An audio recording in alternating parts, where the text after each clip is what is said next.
Assalamu alaykum qarindoshlar. Bugun Afrikada vafot topgan ikki qarindoshimizni yerlik qo'ydik. Bu ikki qarindishimiz qori deyildi. Endi bu ikkisi Allohning oldida dargohiga Qur'on bilan borgandan keyin Qur'on ularni shafaat qiladi. Chunki Rasululloh val Qur'anu yati shafi'an yawmal qiyama li sohibihi deb. Qur'onni yo'dagan kishiga shafaat qiladi degan. Endi ash ikkisining o'rnida yoki men yo siz bo'lsangiz qarindishimiz. Allah ha bandam nimib keldingsin deb javob beramiz qarindoshlar.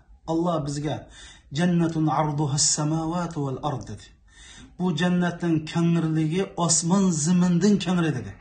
Shuningga biz Allohga bir tilg'odak nimish qildik. Buni bu qabr beshida buni asildim. Ikkinchisi qarindoshlarimiz mush yaqindalam 4 yoshlarimizni oxiratga uzatib qo'ydik.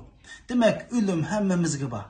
Bu ölüm ba'zida uxlayotganda, ba'zida yo'lda ketib qolgan vaqtida, ba'zida gaplashib o'ltirgan vaqtida keladi ekan endi. Qachon keladi? Chuqum keladi. Unda bo'lgandan keyin qarindoshlar, bir musulmon qandoq o'lishni planlash kerak ekanda. Chunki Alloh Qur'oni Karimda falyanzuru nafsum ma qaddamat lig'ad. Har bir jon egisi oxiratlik uchun nemin tayyorladi, buningga qarasin deydi. Biz bir Uyg'ur musulmonlar eng sharaflik o'layli yoki eng sharaflik yashayli desak, qanday yashaymiz qarindoshlar? Bizning Alloh bergan mush umrimiz qanday yetsak eng Alloh bek rozi bo'ladi. Va qanda o'lsak Allohning dargohida eng sharaflik o'limiz desak, qarindoshlar, men 9 yoshdan boshlab din o'qiyotman, hozir o'qiyotman. Eng sharafli hayot Sharq Turkiston va Sharq Turkistonlarni qutqizish uchun tajovuzchi kofirlar bilan kech kunduz kurash qilish.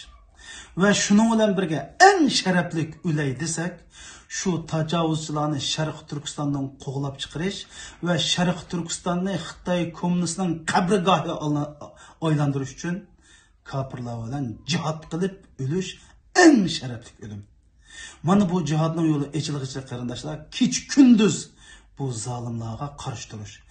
O'ylab boqaylik, vatandagi ajoyib qahramon qarindoshlarimiz shu zolimning zulmini bizga har xil tillar bilan jonni olqonlab qo'yib turib so'zlayotdi. Agar ular o'lib ketsa, mushu yo'lda o'ltirilsa, eng katta shahid bo'ladi.